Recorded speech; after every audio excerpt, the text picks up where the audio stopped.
TGL Squad, welcome back to the Guest List podcast. This is season 1, episode 11, or as I like to say, episode 111, Angel Numbers. And it truly feels like this call has some angelic energy today because I get to chat with two of my favorite people. We have an amazing guest for you today who we'll introduce in just a moment. But for any new listeners, my name is Sarah, and if you've been with us since episode 1, you might just recognize my co-host today. Hi guys, I'm Jared, and I'm so excited to be making my final official podcast debut and recording live. Our guest today is a singer-songwriter from Ohio who is hitting the road for the second leg of the Sweet Ohio Light Tour with his band in July. We are so excited to introduce you all to the one and only Adam Paddock! What up? I'm so stoked to be here, guys. This is so full circle at this point, you know? Like, you've seen me live, we've gotten to chat at length, but now we're doing something official. I know, we're so excited to see you. Let's get started.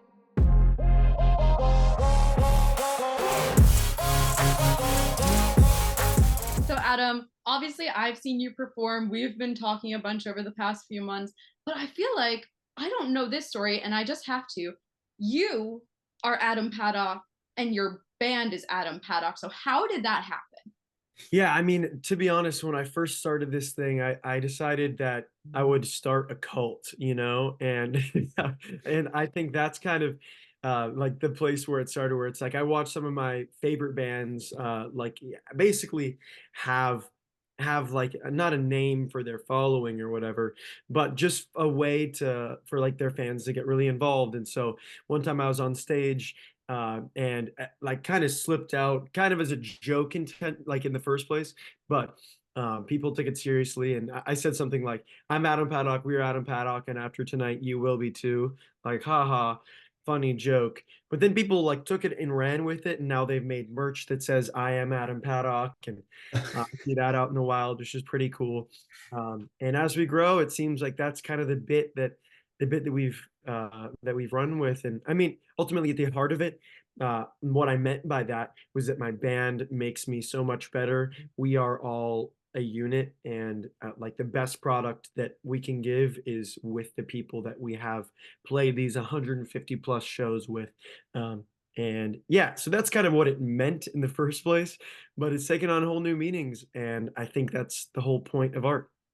I love it so much. Like when you said that at the show that I attended, I was like, full body chills. Love that. And you and That's your band so are all from Ohio, right? You got it. You got it. Some of us met in high school, some of us met in college. We all have pretty cool origin stories. So, my guitarist and co-producer Max, I was his RA in college, which is crazy. And then my drummer and production coordinator, he and I did a bunch of like church stuff growing up and in high school and in college. And then my trumpet and keys player, Kalen, he is funny enough, he and I were in band together in middle school and high school, and he was the one to dethrone me of first chair trumpet in symphonic band. And I Oh, remember being salty back then, and then now it's come to a huge advantage because he's as good as he is, and he's better than I ever was, and that is really helpful when he's on your team. So that's they kind of are all in the boys. incredible. So, Thank you. Yeah, they're all from Cincinnati or Cleveland, and we all met at Ohio State. oh, that's awesome. Go Yeah. Buckeyes. Go Bucks, go Bucks. It's sick that, I mean, even in high school, I wasn't that close with Kalen or Adrian. And obviously, I didn't know of Max because he was up in Cleveland. But in college, there was just a perfect storm of when we had our first show, and I needed to put together a band in 12 days and act like we'd been doing this forever. And they showed up, stepped up to the plate, even when I had COVID and I had to rehearse remotely and stuff. They brought excellence to the table, and it's only gotten better. That's insane. You have some crazy stories. Thanks. I appreciate it. That first show was crazy. That was opening for Waka Flocka Flame, if you know who that is. So that was an insane experience to try to put together a band knowing that we're going to be in front of thousands of people. And the boys, they held me up really well. So I'm not going to let him go anywhere, you know? Yeah. Aw. I remember you telling me that remote rehearsal story when we first got connected back in February. We had this initial phone call before I went to his show and we had him on the podcast. And I was actually at Jared's house on that call. Oh, no way. Oh, I remember there were dogs barking, and Jared's Yeah. like, "That's us." Oh yeah. I'm just glad they're not barking right now. I know. Where are my babies at? One's Those are right next to me on the floor sleeping, and Oh, the other one is in the living room, also probably sleeping next to Felicia. So oh. That's awesome. Those are the demons that you're fighting mid-podcast for sure. yes, like I'm just praying that they stay quiet throughout this whole episode because I have faith in them. Those are my I'm babies. me too. I'm like praying. I'm like, It's been tranquil so far. Yeah. Those I remember having that call and like just loving everything that you were standing for, Sarah. Um, and wanting to get involved. And so here I am. And I mean that was a crazy remote rehearsal situation when I tested positive for COVID the day we got that show opening for Waka Flocka. And so had to do the entire thing remotely, like rehearse entirely remotely. And then the first time we played our set together was at like on stage in front of 3,000 people. So definitely a wild scenario. That's actually insane. But yeah, no, Yeah, didn't give me time to be stressed, you know? no, exactly. There you go. And I just have to echo, like, I loved your energy on our first call as well. I literally turned to Jared as soon as he got home and I was like, we're gonna work with this kid for a long time. So I'm so excited that you're here and this is just Thank you. I really appreciate that. a very full circle moment. I'm very, very excited. Heck yeah, heck yeah. Yeah. So from hitting the stage for the first time in front of 3,000 people, now you have an album out, right? I do. Yes, I have Sweet Ohio Light Part 1 is Part out. one. We're gonna talk about this. Yeah, So, absolutely. yeah, Yeah, one of my favorite songs on that I got to see you perform is called Space to Grow. oh, I love So that song. I loved that song. I was like, it was so good. Like I Thank you. Thank can't you get so over it. much. Thank you. Was there anything that stuck out for you in the process of creating Space to Grow? Absolutely. I love that process. So to give you context for this album, this is the first time that I'm not producing like the entire thing, like executive producing it per se. And so I've handed it off to Max, and we've taken a much more collaborative approach to this album, where it's like, all right, in the past, I would just write the songs, produce them out, and say, hey guys, like play your parts on this. You know, they'd be more of a hired gun in the process versus like really having their own voice come through. And so for this one, I was in this period where I needed to write like the last song or the last few songs for the album. And I was just cranking out a lot of them.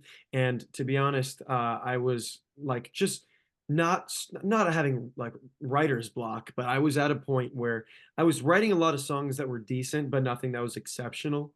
And so I was sending it all over to Max, and he would agree with me most of the time. And then I sent him this one, and I was just totally transparent about the way I felt about this song. I said, "Hey, man, I don't feel strongly about this song. Just gonna send it to you for accountability because I want you to know that I'm staying on it, doing a song every day or every other day, kind of thing, just for each other to hold accountable." And I sent him this song, and he's like, "What do you mean you don't feel strongly about this song? This is one of the best songs you've ever written." And it took some convincing, I won't lie. I wasn't sold even after he'd said that. He said, "All right, this is my vision," told me what he wanted out of the production, and told me to write a bridge over these specific chords. And I did it. He told me the energy that he wanted. And it ended up being what it is. And it's now one of the most honest songs and one of the most electric songs like on our tour. And it's cool because you get the whole range of motion from like the acoustic intro all the way up to like the full-on screaming in the bridge, and then like back down when you come to rest at the outro kind of thing.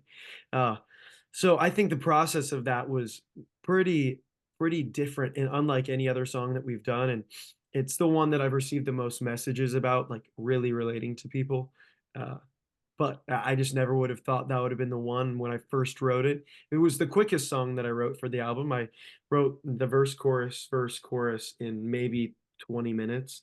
Uh, and then the bridge came later because I didn't think I was going to do anything with the song. Um, but yeah, the process was a unique one. And I think that is a testament to how it stood. That's awesome. Thanks, dude. I appreciate it. It's been sick hearing people's testimonies to it with you and others. Just like people getting huge like arm sleeve tattoos with the lyrics and like images. And then like people writing some of the verses and choruses on their mirrors as like morning affirmations. And that's just the coolest thing to me. That's so special. Oh my gosh. Thanks. Art is art is a really delicate thing, and I think that in the past I've made songs that are more serviceable in order to get streams or in order to like I don't know, be heard and play a more lit show. And I needed a few songs where I just say I don't care how this streams. I don't care like the how lit this will be live, and I'm just going to care about what is really authentic to me. And lo and behold, being authentic to yourself, it makes other people feel seen and heard.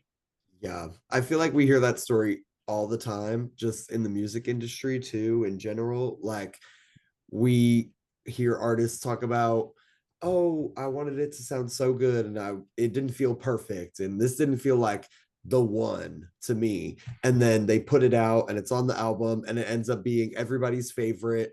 And that's the one that blows up on TikTok and Instagram, and A everybody's 100%. everybody's talking about the lyrics and it means the most to people, and you're like, wow, I thought that song was going to be Yeah. just a filler song or something like that. So like Preach. I Preach. think just the emotion of a song alone carries it further than all the production value and the I don't all the I don't know what I want to say, the like perfections of it. Yeah, preach. I totally feel you. I'm obsessed with this song right now, called "The Kite" by Louisa Marion, and it's a live version that's like a minute and 45 seconds, of her just looping like in her room, and it's like an phone recording of the speakers that she's looping through. It's like a low-key bad quality thing, but you can hear her friends in the room getting like really excited, and you can feel something in there. And she has a whole produced version with vocals and all this other stuff, but this is just like an instrumental building the loop that the studio version is based off of. And I am just obsessed with the energy that you can feel in that room. It's so imperfect, but I mean, it's her biggest song, and it's funny because it doesn't have any words, and her voice is magical and all that. Mhm. So I feel you, and I second you, and I second you seconding me. Yeah. So talking about the decision to split into parts and your album being in out as part one, was there any specific things that went into the decision of being a part one, part two? And what is there to expect from part two? Is it going to be Hmm, different? Is it like a switch in vibe or? sure. Dude, I love this question, and I love diving into like the different parts and stuff. So the intent behind this is really just from an independent artist standpoint, and it's less. I've tried to make the optics of it on social media and like with people that are just more so casual fans. I've tried to make it like, oh, we're spacing this thing out that way it's more easy to digest, blah blah blah. But in reality, because I don't have a team, because I'm doing this all independently, all by myself, DIY, the best way to make people hear your songs is if they're singles. I mean, the days of like long albums and the majority of people listening straight through a fresh thing of like, here are 15 songs, those are long past, which sucks. So I have decided to split it up because I get to do more singles, split it up in a algorithmic way where like Spotify and Apple, they reward you when you release like monthly or every 3 to 4 weeks, which is annoying to have to feed that beast because our art is more valuable than Spotify or Apple Music as an entity ever will be. But it is still a conduit for more people to hear us. So that's kind of why I've split it up. And also, like while I booked this entire tour myself as well, and there were some markets that they just wouldn't book us until further out, until we like proved that we could pull tickets in these other markets first. And so I thought it could be a perfect storm if I draw this thing out a full calendar year. And I mean, the whole tour has to be drawn out that way if I want to do it like this. So I'm gonna roll out the album alongside the tour. That way, part one of tour will have everything out by then. But we started rolling out part one 2 months before part one started, like of tour, and then the part two of tour starts. I mean, the summer shows on the West Coast, we're kind of treating that as a limbo where we'll have 2 singles out by then, but the other three from part five, they will come out with like the bulk of our East Coast. And so that's like the mindset of why I did it. I want this art to be heard by people, and I think that is an honorable thing because some people just say, "Screw it, just put all 15 out at one time and just drop it there," you know. But I think that I am doing my art a disservice if I don't give it a chance to breathe and for people to actually take it in because I spend a lot of time and money on these songs, and without a label or distribution and all that, I think it is respectable to still split it up. And it also just makes touring a little bit easier because, as an independent band, completely funding everything ourselves, I mean, we can't take off 2 full months of work because we have to like live and pay rent and eat Yeah. and stuff. Uh, so that's kind of like the mindset of the way that I split these things up. But you also asked about what you guys can expect out of part two, and it's a pretty similar vibe with. I would say we're trying to inject more like Walk the Moon, Young the Giant energy in it. So we have the next song coming out on July 5th. It's called Lightspeed. And everyone that's reviewed it has said it's very Walk the Moon, Young the Giant, kind of coin-esque. It's supposed to feel like 2016 anthemic pop, and it's very encore-esque where you're gonna feel in the bridge the way that it's meant to be screamed by a lot of people, and the chorus is just infectious. It's one of the songs that's ironic after we talked about Space to Grow. It's the most like shallow per se of the songs on part two, but it's not bad to have a song that's just meant to be fun, and it does also feel honest. So I think that's what you can expect. You can expect for sure some like Walk the Moon, Young the Giant energy, but also a lot of authenticity, and all 5 songs really feel like me. So you'll get a couple ballads, a couple like really heavy songs, and a couple really lit songs, you know? I like it all. I like it all. Love Hmm. it. Thank you. I appreciate that. You guys hear my yapping so well, so I appreciate you. And I definitely agree about like the days of long albums kind of being gone almost, and it definitely does suck. But also, like, I mean, we just saw Billie Eilish put out like a 10, Yep. song album, and everybody was like, whoa, that's not normal for her. And everyone's Yeah. thinking like, oh, this is a 2-part album. And she was like, it's not, but Yeah. like, Right. and we're used to like, near 20 songs. And like, I think just the world's need for an instant gratification is really like driving the fact that less items but just more satisfaction is Yeah. really like how everything's going nowadays. So You're so right. We're so dopamine fried these days, you know. yeah. It just makes sense. One of my good friends that I'm always happy to shout out, his name is Mooney. He goes like his artist name is Mooney. He just did a really cool campaign for his new album where he is only selling it on vinyl and for digital download, and he's only doing it that way, and he's touring the whole thing. And all of these clubs are obviously not like super packed because like, I don't know, he hasn't put this music out, but he's saying, I'm going to let the art be for the fans first because streaming is not like artist centric or anything like that. And he said, and after he finishes the tour this fall, he's going to put it on streaming, but he said he wants to let it live for 6 months in the people who actually want it. He wants it to live in their pockets. And like, if you're willing to spend $30 on an album like you used to in the past, I mean, you'll own every right to the song once you buy it because you bought it instead of just went through some streaming thing. And the vinyls are so cool.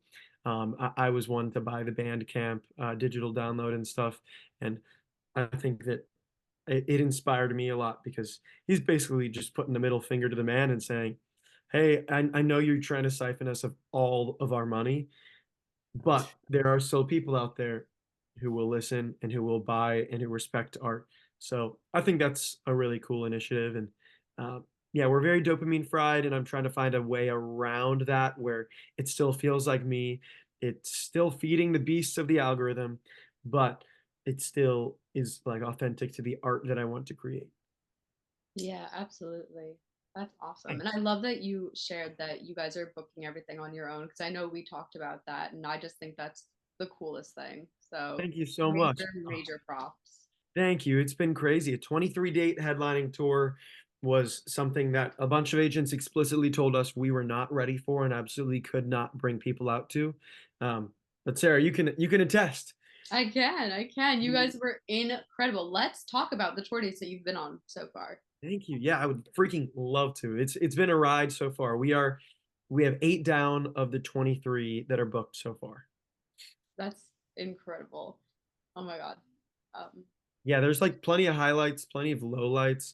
Um, and I'd love to chat about it all. Do you have any specific, like, oh, you're like, oh, I want to hear about that kind of thing? yeah. Yeah, There's one you've shared, but I want Jared to ask about it because you and I yeah, kind of talked about it a little bit. yeah. Just speaking of like highlights and lowlights and especially tour, I've heard you had a pretty crazy Boston story. Um, Oh yeah, yeah, yeah, Boston. like Oh Sarah was my saying, she said that you shared it already on social media, but God. I'm very curious to hear. Sure. So I'll give you guys the elongated version because Instagram Yeah. got the like 30-second reel It version. was all the juicy details. Yes, yes. So we had a college show. Where was it? It was Menominee, Wisconsin. It was the University of Wisconsin Stout campus. It was so sweet. We got to open for our now new friends, the astronomers. They were amazing. And we took that gig mainly because it covered a lot of our expenses for the rest of the tour. And it did mean, though, that we had to drive 24 hours straight through the night over to Boston. So we finished that gig up around 11. We are on the road by midnight and we're scooting. And we're like, we got to get over there because, I mean, this is ridiculous driving through the night, but we're going to make it. So we're about 16 hours into this 24-hour drive, and I get a call from the venue. And I have absolutely no shame just like name dropping right now because they've screwed us over so bad. So it was Rockwood Music Hall in Boston, not in New York, Boston, different venue completely. Um, and they were like, "Hey man, here you have a show tomorrow," and we're like, "Yeah, we're excited, blah blah blah. This is gonna be fun." And he goes, "No, no, no. We like just heard you have a show tomorrow." I said, what do you mean by that?" And he's like, "Yeah, I guess somebody on the back end just like didn't put it in our work calendar, so we're just gonna have to figure it out." So this venue, Barry, this absolute legend, he was a front of house guy. He ended up wearing every hat that night. He called 2 of his roommates, and he had one bartend and one take tickets. And like that's illegal to bartend without a license, so that's lit. And then like the lady at the door, she was like, "I'm just gonna be real. I don't know what I'm doing. I'm gonna try my best." And we were all like, it's not your fault at all. You guys are saints for showing up. We really appreciate you. Everything went so long for setup wise. Barry did a great job. He did everything he could for sure. But obviously there were a lot of screws loose. And so we didn't go on till almost 11 p.m., which was wild. And I mean, there were only like 50 people there, and it's a really tiny venue, so that didn't feel that empty. But I felt great about the performance. It ended up being an absolute mess. We still have not been paid, and it's been 2 months, so that's sick. Really, really love the people over there. Ken from Rockwood, if you're hearing this, I would love to stop telling people that, but you should pay me. We drove a very long way to play there and sold a lot of drinks at the bar for you. So would really love to be paid. But yeah, an absolute mess of a show like that. But the fans that were there were so dedicated, stuck around the entire night. Like our show didn't end till like after midnight. So that was kind of nuts. I got to play the song Boston from the part one of the EP. I got to play it there, and in most other cities, that song wasn't per se like a hit. But in Boston, obviously everybody was like, "Oh my God, it's Boston, Boston." So that one felt really cool. And I think everybody bonded over how special that show felt or how weird that show felt. Like in the band and like the fans, they were like, there's definitely something happening. And they all bought in. My good friend Hope DeLuca opened, and she's a Boston local, and one of my good friends, she just recently actually moved down to Nashville. And so all in all, it ended up being a bit of a roller coaster, but I think of it fondly, and I would think of it like more fondly if we were paid. But I know that everything's meant to happen for a reason, and I already got my payout being the fans really loving the show and knowing that next time we come back, we will sell even more tickets. That's awesome. That's crazy. Yeah, Boston was nuts, man. And then you came Yeah. to see me in New York right after. Yeah, the next morning, in fact. Oh my gosh, that was The so next much fun. morning, driving around the streets of New York City. Oh my gosh, our New England logistical experience was nuts. What is New York considered the New England? No, Oh, absolutely not. Definitely not, but uh, to me, as someone from not far, like 1,000 miles from there or whatever, however far that is, that it feels like all one giant northeast blob. You know what I mean? Let's just say that the New England Patriots and the New York Jets and the New York Giants are not friends. Yes, I hear you on that for sure. Yeah, I mean, driving down to New York and playing at Mercury Lounge was a freaking dream because what a venue! Like we had so much fun there. I Um, hadn't been to that venue in like 6 years. And I was oh, like, seriously, oh my God. Yeah. that's sweet. That's like widely regarded. I learned like while I was booking, widely regarded as one of the most highly notable small venues in America, which is pretty cool. Yeah. And Uh, you played it. And I did, yeah. That was also a logistical roller coaster because I mean, literally in the advance that they send you as a band, usually it says like parking information, Wi-Fi, like load in time, blah blah blah. Under parking information, it said good luck, literally. No, but it was logistically insane. Like, cause nowhere in New York City are we gonna be able to find three parking spots, like in a row to fit all that space and or to fit the truck and the trailer. So my Yeah. drummer had to park illegally on the sidewalk, have the cop watch the vehicle, and like he had to Uber there, missed the entire sound check, missed the entire opener set. He did. Me and the rest of the band just set up as much as we could, but there are parts of the show that our production manager has to do. Like Yeah. it's the last little tweaks. And he ended up pulling up to the venue 8 minutes before we were supposed to go on. We had put together an entire acoustic alternative. We were like, we got to do something. And he ended up pulling up and crushing it. I mean, I'm sure I shouted it out mid-show a few times because Adrian would be talking to us in our ears. He'd be like, Adam, I need you to stall for 2 seconds because I'm still patching like cables. Like I didn't have enough time.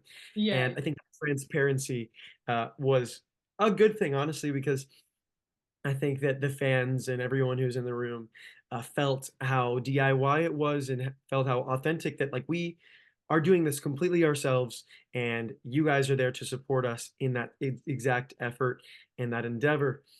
And yeah, I mean, he would tell me he's like the keys aren't patched correctly. Talk for 90 seconds, and I'd be like, all right, let's do this. And I'm just yapping. And we only had to cut like one song, which was Yeah. way better than I expected 15 minutes before we went on. I thought we were going to be doing the entire thing acoustic, totally different set. Oh Um, yeah. and No, yeah, I, and then like I couldn't tell. Y'all sounded incredible. The show was great. I was not having the best morning that morning, and when I walked in that room, the energy completely just like flipped my whole day around. So y'all thank you. were Yeah, so great. I appreciate it. I want to know like all of your thoughts on how you felt with the show because we try to just bring a generally overwhelmingly positive experience to everybody and feel really transparent and authentic to everyone who's there. Because I mean, half the room is always inevitably friends and friends of friends, and then the other half is like fans per se. Yeah. And so it always feels a little bit like family at this stage. Yeah, no, like it that really shone through. Like you really brought everybody into the room. I loved like the first thing I noticed off the bat was the band chemistry and your crowd interaction. So really truly you are doing such an incredible job and Oh, thank you. I'm just so excited for you. Thanks. It was so funny, like chatting with you. Like I knew I saw you at the very front, but Yeah. like I had followed you on Instagram, and but I mean, everybody looks a little different, like in person. You never really know exactly. I bet you weren't expecting me to be quite that short. No, exactly. That was like fully the first thing. I was like, who? Because I figured who else would it be? Because you had the camera, you like were taking notes I literally. was. I was And like I was like I hope he doesn't think I'm texting in the middle of the show. No, not at all. I was like, that has to be Sarah, but that is a tiny woman, like for sure. Uh, Jared and I have known each other for 10 years. He can attest that I have not grown since the seventh grade. that's bonkers. Oh my God. Well, that I mean, I'm glad you felt the overwhelming like positive energy in the room. And the crowd work and band chemistry is something that's come a really long way because like that's only something that you learn from playing a ton of shows with people. And me and the boys have definitely played and like done our time, paid our dues, and it feels like we have such a strong product that um, I just feel like really proud to present what we have and what we've made on this tour. Yeah, So as you I'm should glad be. that you felt. Thank you, man. Thank you. I appreciate that. I was wondering if there were any like highlights that stood out, like moments where you're like, "Oh, that was so fun" from the show. Oh my gosh. I mean, Sweet Ohio Light title track was obviously Thanks. so fun. So That's such a fun. blast. Oh, thank you. I loved ending like the main portion of the set with that song. Yeah. I just feel Also, like, like your covers. I know I said this in my review. The covers that you yeah. chose, like they suit your voice so well. How did you like go about that? Like, how did you Oh, go about thank you. choosing which ones you were gonna sing? Thank you. Yeah, we did on that show, we did Use Somebody and Yellow. Yellow, yes. And we also tagged Kilby Girl, like just the lit part, Kilby Girl by the Backseat Lovers. Yes, yes, Um, yes. yeah, we did those three like well, Yellow into that was a mashup just because they're only a full step apart, and so we could just like it made sense.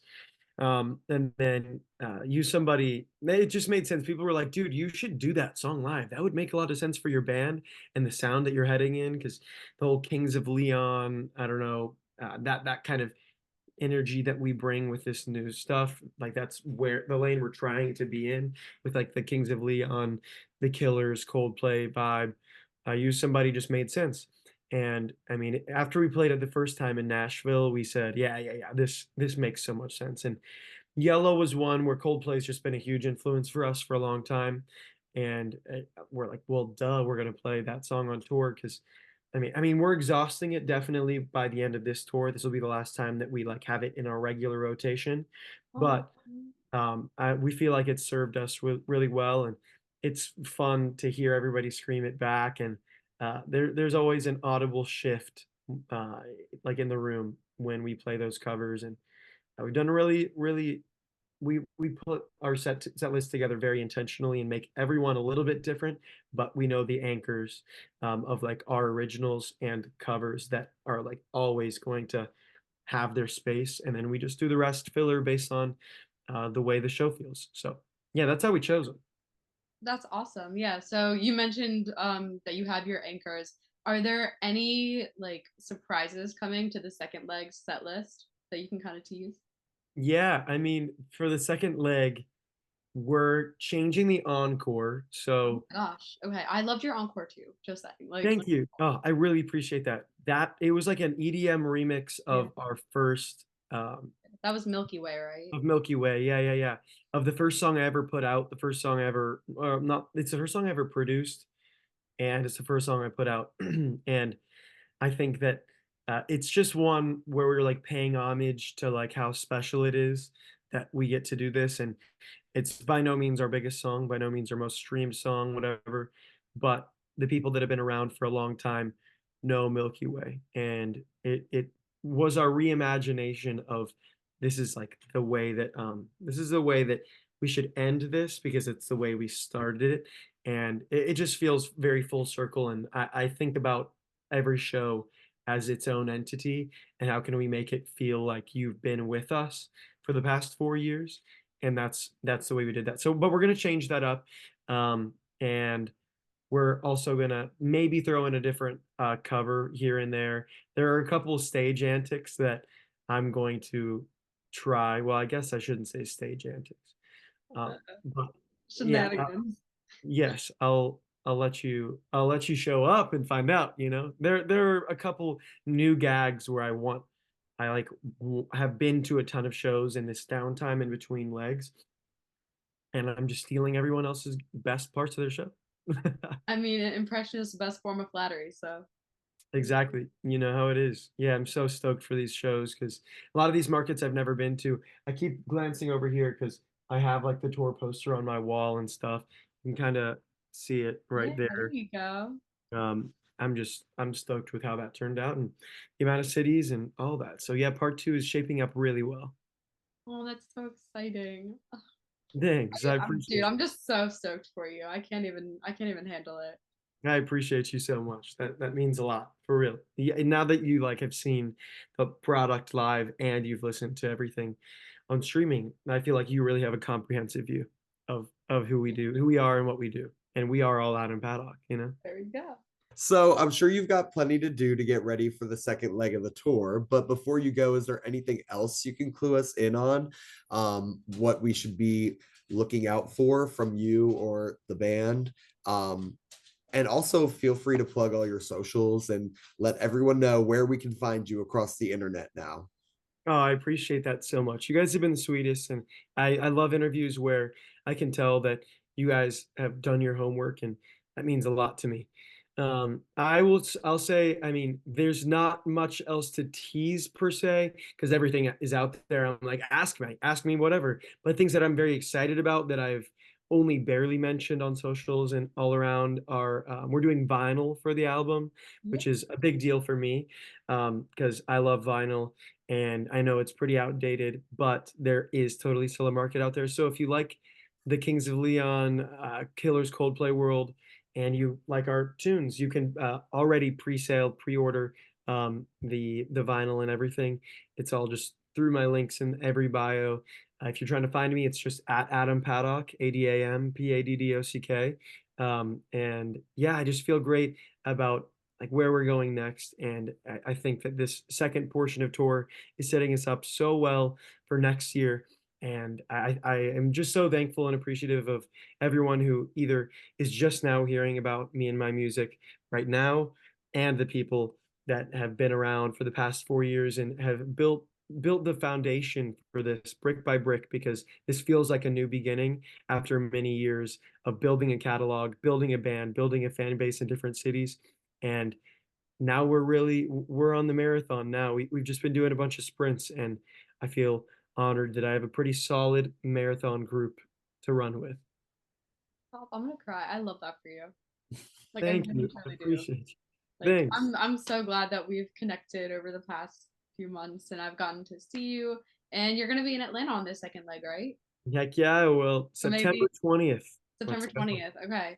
Write that down, Mhm. Jer. Maybe I'll I'm have to definitely come back. writing that down. And I also am definitely looking out for that vinyl because Yeah, if obs- you want to talk about vinyls, go I'm share obsessed with vinyls. is your Let's wall visible, go. Jer? I'm Dude, like, there is absolutely a market. I have like a little wall I can show There you. it is. oh shoot, I love it, dude. That's That's just sick. Me too, right behind. yep. And then God. like all my little like posters underneath. that like either Yep. came with it or that I like collect. I love vinyls. I don't know. There's just No, I'm something all about so, it. there's I don't like see like a dark golden vinyl over there, and that's the color of ours. So you can add one. Ooh. yeah, I literally well, there's like so much more that I have too. It's just Oh, sick. I only have 12 You're gonna have spots on to my wall. start rotating them out. I know. Well, I also have four more that I bought. So four more are going up on my wall. I have bought four more like little stands that like Oh my hold them god, up amazing. because I was like only 12. Like I can only put up 12 of my Mhm. finals. Like that's a little crazy. I've been having to like do swap-a-roos on my wall. Yeah, Of when I find a new one, I'm like, wait, but they're all my favorites. I know it all too well. I'll send you the vinyl link. Yeah, please. It's a cool one. We'll link everything down below. Yeah. But yeah, if you want to get going, Adam, you are free to go. Thank you so much for taking the time to chat with us. We can't wait to Always. see you on the second leg of the tour, and you are welcome back to the podcast anytime. I appreciate you guys so much. I will see you definitely in Atlanta, hopefully before then, and I appreciate you all. All right, see you later. Thanks, Adam. Thank Adios. you. Thank you to all of our Spotify listeners and YouTube friends. Be sure to like, comment, and subscribe on YouTube and follow us on Spotify. If you want to find us on socials, we are at Setlist Media, just about anywhere you can think of, and additionally at TGL Pod on Instagram. Both our socials and Adam's will be linked in the description. Hey, Jared, should we tell everyone what's going on next month? I definitely think we should. So next month we have our season finale coming up, and we're going to be talking about where I've kind of been all season. Yeah, because you made a slight appearance in episode 1, then you kind of just Yeah, and then I was like, "Oh, gotta go." But so so we have a special guest. His name is Bode, we love Bode.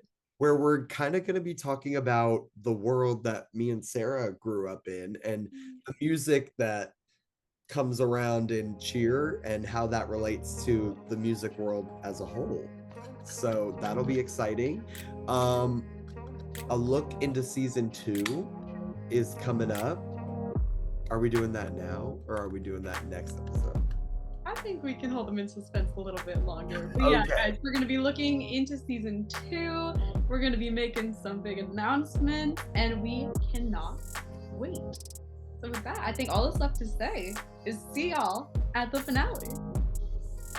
Bye.